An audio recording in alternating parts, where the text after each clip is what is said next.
रानी और प्रीति दोनों देवरानी जेठानी थी। जेठानी रानी नौकरी भी करती थी और प्रीति यह घर संभालती थी। उनका परिवार बहुत बड़ा था।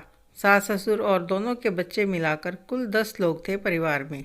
और कुछ सालों के बाद घर में बुआ सास रहने के लिए आई थी। सुबह उठने के बाद बुआ ने देखा कि रानी फटाफट से अपना काम किया जा रही है और प्रीति सब के लिए नाश्ता बना रही थी। प्रीति ने नाश्ता बनाया और रानी ने नाश्ता सबके लिए परोस दिया। उसके बाद रानी ने अपना टिफ़िन पैक किया और अपने ऑफिस के लिए निकल गई। और उसके बाद प्रीति ने दोपहर का खाना बनाया और थोड़ा समय अपनी सास और बुआ सास के साथ बैठी रही। बुआ सास से रहा नहीं गया। वह प्रीति से बोली, छोटी बहू, जेठानी तुम पर बहुत हुक्म चलाती है। सुबह से देख रही हूँ, सुबह सारा नाश्ता तुमने बनाया और दिखावे के लिए तुम्हारी जेठानी ने उसे ऐसे परोस रही थी जैसे कि नाश्ता उसी ने बनाया हो। नहीं बुआ जी, ऐसी कोई बात नहीं है, रानी दीदी बहुत अच्छी हैं। बुआ सास बोली, प्रीति तुम बहुत भोली हो, मुझे सब समझ में आता है। मैंने यह बाल धूप में तो सफ़ेद नहीं किए हैं। प्रीति से अब रहा नहीं गया और बोली, बुआ जी आपको यह तो दिखा कि दीदी ने मेरा बनाया हुआ नाश्ता सबको परोस दिया। आपको यह दिखाई नहीं दिया कि उन्होंने सबसे पहले मुझे नाश्ता करने दिया और मुझे चाय भी दी। वह रोज़ मुझे ऐसे ही पहले नाश्ता करने को देती है कि कहीं सबका काम करते करते मैं खुद का नाश्ता बनाना भूल न जाऊं। दीदी मेरी बहुत चिंता करती है। दीदी सुबह जल्दी उठकर मंदिर साफ करती है, पूजा करती है और 1 घंटे के बाद मुझे उठाती है। दीदी शाम को आते समय फल और सब्जियां लेकर आती है, क्योंकि मेरे पति तो रात देर से आते हैं और मम्मी जी को रानी दीदी ने बाजार जाने के लिए मना किया है, क्योंकि उनकी उम्र 60 साल से ज़्यादा हो चुकी है।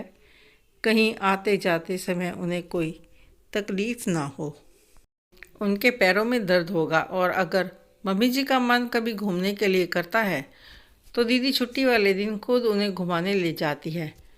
और हाँ बुआ जी, शाम को दीदी ऑफिस से आने के बाद कितनी भी थकी हुई हो, खाना बनाने में मेरी मदद करती हैं। रानी दीदी मेरी जेठानी ज़रूर हैं, लेकिन मुझे अपनी छोटी बहन की तरह समझती है और मैं भी उन्हें अपनी बड़ी बहन समझती हूँ।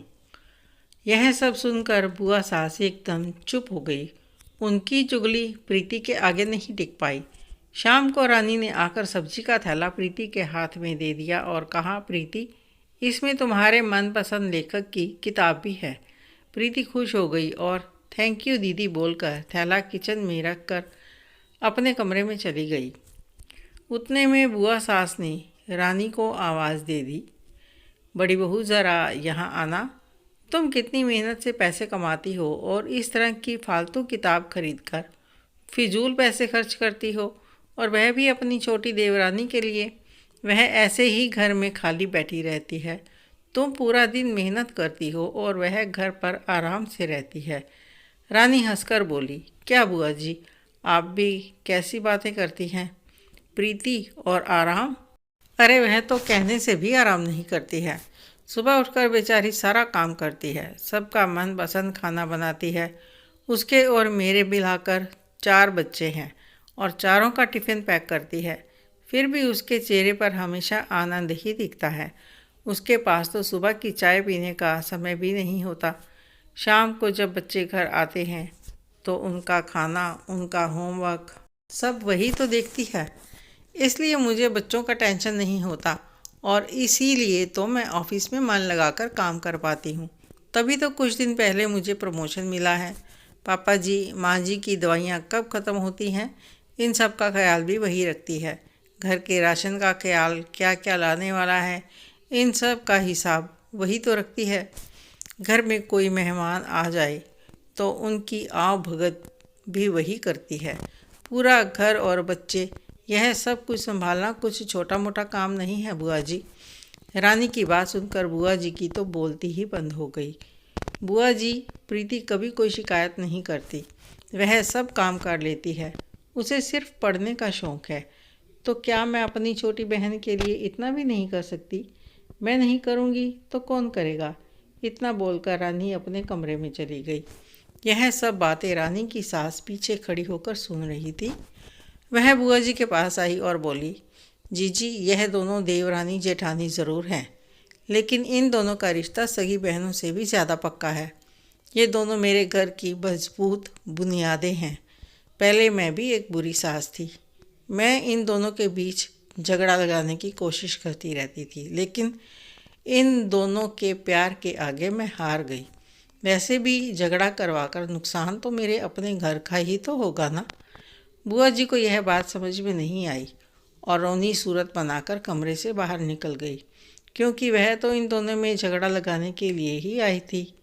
लेकिन रानी और प्रीति जैसी समझदार जेठानी और देवरानी के बीच झगड़ा लगाना मुश्किल था।